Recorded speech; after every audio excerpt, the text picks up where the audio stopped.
안녕하십니까. 2024년 9월 18일 최병목의 팩트 시작하겠습니다. 오늘이 추석 연휴 5일 중에 마지막 날입니다. 이제 오늘도 대부분 다 시간이 지났습니다. 추석 연휴가 끝나면 정치권에서는 이제 추석 민심이 뭐냐 하는 걸 가지고 공방을 벌이게 돼 있고요. 오늘도 여지없이 그런 공방이 오고 갔습니다. 여당은 논평을 했고요. 야당은 기자간담회를 했습니다. 자, 박준태 국민의힘 원내 대변인 이렇게 논평을 했습니다. 이거는 야당이 기자간담회를 한 이후, 특히 민주당이 기자간담회를 한 이후에 나온 대변인의 논평입니다. 아마 뒤늦게 준비를 안 하고 있다가 한 것으로 보이는데 이렇게 얘기했습니다.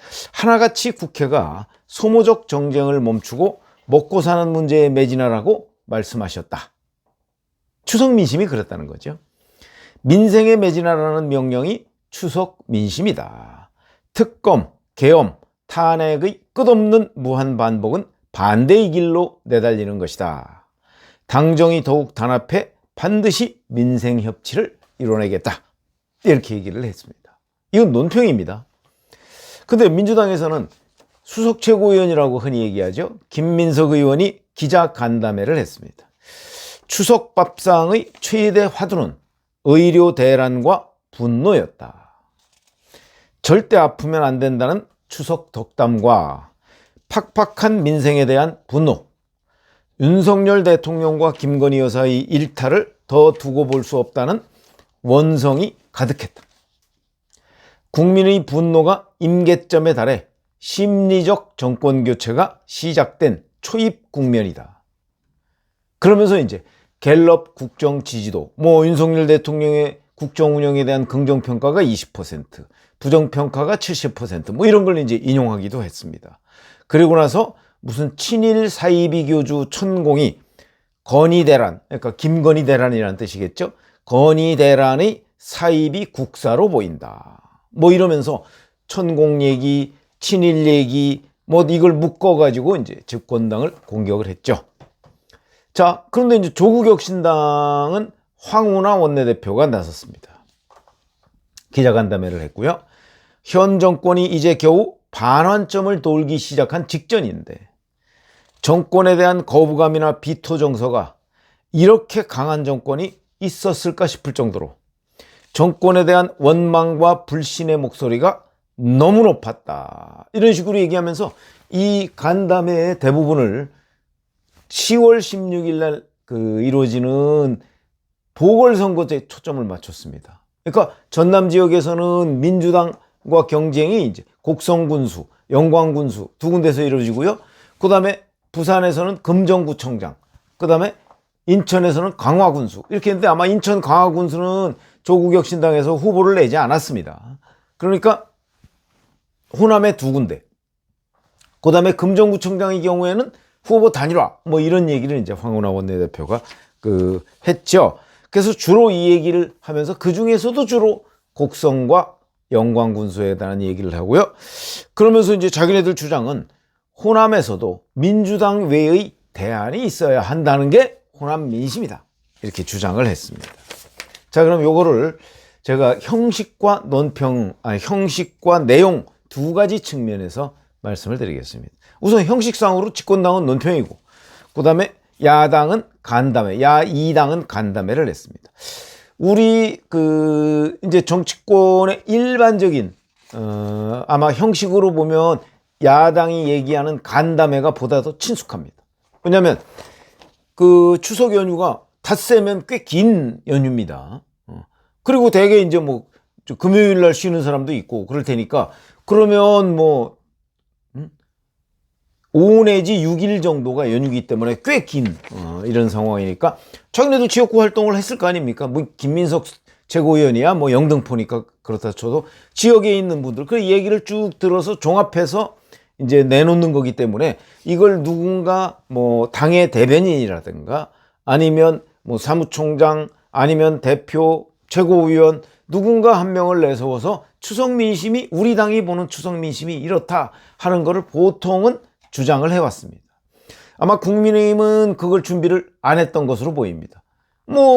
한동훈 대표가 이제 기존 전통 방식의 여의도 정치 뭐 이런 부분하고 별로 익숙하지 않은 측면이 있어서 그런 것도 있고 뭐 새로운 방식으로 우리는 하겠다. 왜냐면 한동훈 대표는 뭐 추석 민심이 이렇습니다라고 우기고 뭐 이런 거보다는 본인이 직접 현장을 돌아다녀가면서 뭔가 민심을 바로 대표의 입으로 전하면 되는 것 아니냐.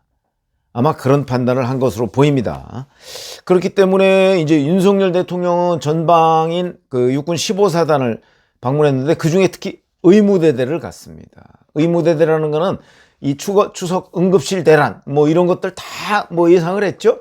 근데 정부 발표와 전체적인 흐름, 언론 보도 등을 종합해 보면, 왜냐면 언론은 방송은 그동안에 계속 이루어졌으니까 응급실 대란 없었습니다.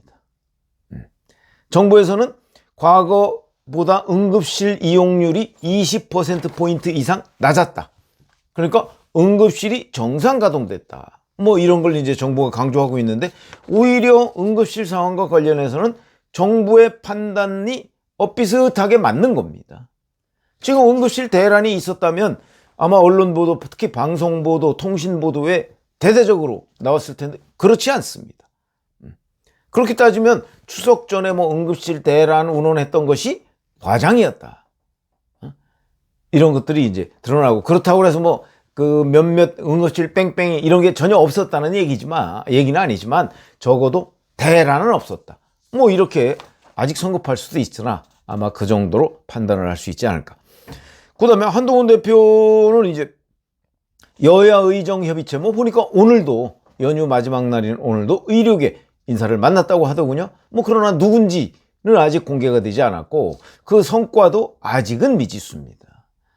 그러니까 뭐 계속 노력하는 과정에 있다. 뭐 이 정도로 평가를 할 수 있을 거고요. 근데 이제 정치는 말이기 때문에 본인이 노력, 행동으로 보여주는 것도 중요하지만 말도 또한 중요하거든요. 그렇기 때문에 이제 뭐 이게 저희처럼 이 정치를 오래 관찰했던 사람의 편견일 수도 있는데, 한 오늘쯤에 국민의힘에서도 형식상 그 추석 민심에 대한 간담회 같은 거를 했으면 어땠을까, 이렇게 대변인이 그냥 논평 내는 것보다 뭐 이런 생각이 드는 장면이다. 그럼 그런 관점에서 보면 오히려 야당이 뭐 전통적 개념이긴 하지만 이 간담회를 했던 것이 오히려 그 어떤 여론의 환기 이런 걸 위해서는 유효할 가능성이 있는 것 아닌가, 저는 이렇게 뭐 판단이 됩니다. 그건 이제 형식의 문제고, 내용의 문제는 보면 역대 추석, 설 뭐 이런 때의 그 정치권의 움직임을 한번 쭉 살펴보시면 똑같습니다. 지금하고 여당은 뭐 경제가 그 어려웠지만 뭐 우리가 경제를 위해서 매진해야 하고 야당의 협조를 받아야 된다는 게 추석 민심이었다, 또는 설 민심이었다, 이렇게 얘기를 하고요. 야당은 정부 여당에 대한 원성이 크게 달했다, 어딜 가봐도 뭐 이런 얘기를 늘 합니다. 그래서 민심 동상이몽, 명절 민심 동상이몽, 이거는 끝나고 나면 늘 벌어지는 현상이다. 그럼 이번에는 어떠냐? 이번에도 역시 예외가 아니었다. 이번에도 또다시 명절 민심 동상이몽 뭐 이런 거를 이제, 그래서 마치 명절이 끝나고 나면 우리 국민이 하나가 아니고 둘, 세 개? 왜냐면 각 당에서 전하는 추석 민심이 또는 명절 민심이 너무나도 다르기 때문에. 그리고 여기에서 김민석 최고위원이 얘기한 뭐 지지도, 뭐 윤 대통령 지지도 이런 것도 이게 그 추석 그 연휴 생기기 직전 금요일 조사입니다. 이러면은 그 주에 화요일, 지난주 화수목 조사입니다. 그건 추석 전 민심이죠. 추석 민심이 아니고. 정확하게 보면 추석 민심은 아마 이에 대한 추석 연휴 기간의 어떤 흐름 변화 뭐 이런 거에 따라서 이제 추후에 여론조사가 나오지 않을까, 뭐 이런 생각이 드는데, 글쎄요, 저희도 뭐 똑같이 추석 연휴를 지냈고 고향에도 갔다 왔고 뭐 이러는데 제가 느낀 거는 뭐 그렇게 큰 변화가 있어 보이지 않습니다. 그러니까 과거에는 대가족이 모이는 그 어떤 추석 그 명절 흐름 이런 것들이 있었는데, 명절 흐름이 지금은 이 코로나 사태의 여파인지 모르겠는데 이 가족들 대가족이 모여서 뭐 정치 얘기도 하고 뭐 가족끼리 웃음꽃 피는 그런 장면들이 옛날에 비해서 확실히 줄어들었던 거는 사실. 핵가족화 뭐 이런 거하고도 연결이 돼 있을 겁니다. 사실인 걸로 보입니다. 그러니까 추석 민심이라고 해서 또는 명절 민심이라고 해서 과거처럼 어느 한쪽으로 쏠림 현상이 있는 거는 아닌 것으로 보인다. 이렇게 평가가 되고, 저도 뭐 그렇게 별 흐름 변화 이런 거는 크게 못 느끼겠다. 근데 흐름 변화가 있었는지 여부는 지금 간담회 뭐 이런 걸로 해결될 문제는 아니고, 아마도 이제 오늘 이후에 내일부터 또다시 여야가 대치하겠죠. 당장 뭐 김건희 특검법 뭐 이런 거 내일 본회의에 지금 표결한다고 하고 있습니다. 뭐 그렇게 되면 또다시 민심은 양극화, 여당과 야당의 대결 국면으로 가게 될 것이고, 그러면 뭐 추석 민심 뭐 아무리 아전인수식으로 해석을 한다고 하더라도 내일부터 또다시 여야는 대결 국면으로 갈 수밖에 없을 것이다. 이렇게 예상을 할 수가 있고, 그러면 뭐 민심이라고 오늘 주장한 내용은 결국은 동상이몽 아니겠는가. 추석 전과 결국 반복 뭐 이런 것에 불과하다. 이렇게 말씀을 드릴 수 있어서, 뭐 형식상으로는 여야가 좀 달랐지만 내용상으로는 과거의 명절 민심 전달 내용과 뭐 별 차이가 없더라. 그래서 자, 내일부터 또다시 여야 본격 대결 국면. 모레부터는 이재명 사법 리스크 현실화. 모레는 공직선거법 허위사실 유포 부분에 관한 결심이 있고요. 그 다음에 한 열흘 뒤인 9월 30일에는 이재명 위증교사 재판의 결심이 있고, 이에 대해서는 10월 또는 늦어도 11월 초까지는 1심 선고가 나올 것이고, 뭐 이에 따라서 또 여러 가지 민주당 내에 어떤 흐름 변화가 있을 것이고, 아마 이재명 대표는 그런 부분에 오히려 더 관심을 갖고 있지 않을까, 이렇게 판단이 돼서 추석 민심에 대한 동상이몽, 이것도 과거와 크게 다를 바 없다, 이렇게 말씀을 드릴 수 있겠습니다. 고맙습니다.